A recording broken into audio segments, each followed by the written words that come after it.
मैं Hungary work visa पे गया था और 15 दिन के बाद वहाँ से वापस लौट आया हूँ।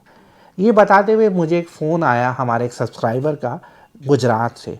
उनका कहना है कि वो हंगेरी गए अपने 2 दोस्तों के साथ एक एजेंट के थ्रू, जो बेसिकली नवसारी गुजरात से है। तो उनके एजेंट ने उनको भेजा, लेकिन वो 15 दिन के बाद वापस आ गए हंगेरी से।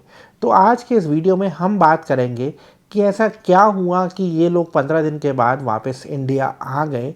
और मैं आपसे रिक्वेस्ट करूंगा कि इस वीडियो को आप एंड तक देखना, ध्यान से देखना, क्योंकि इसमें आपके लिए एक लेसन है, आपको सीख मिलेगी कि आपको क्या करना है, क्या नहीं करना है। इससे पहले कि हम आगे बढ़े, मैं आपसे रिक्वेस्ट करूंगा कि आप हमारे यूट्यूब चैनल को सब्सक्राइब कर लीजिए, क्योंकि मेरा पर्पज़ है आपको 100% जेन्युइन इन्फॉर्मेशन देना। दोस्तों, मेरा नाम चंद्रशेखर है और मैं खुद हंगेरी में पढ़ चुका हूँ। हमारे बहुत सारे क्लाइंट्स हैं जो इस समय हंगेरी में काम कर रहे हैं, पढ़ाई कर रहे हैं, बिजनेसेस कर रहे हैं। और कई बार ये जो मेरे वीडियोस होते हैं ये इस पे बेस होते हैं जो अपने एक्सपीरियंस हमारे सब्सक्राइबर्स शेयर करते हैं।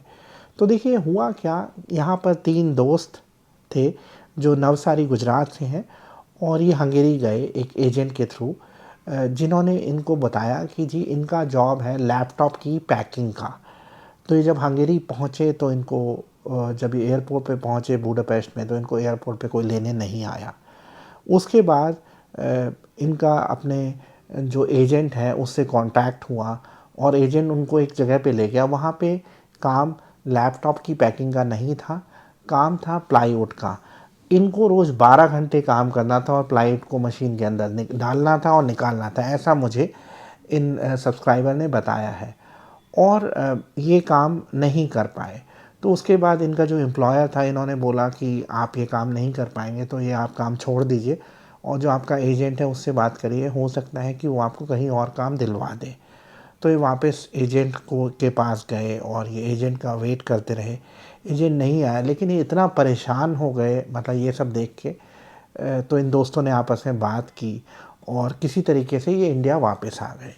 अब इसमें क्या हुआ, इन तीनों में से सिर्फ एक के पास टीआरसी है, मतलब रेजिडेंस परमिट कार्ड है।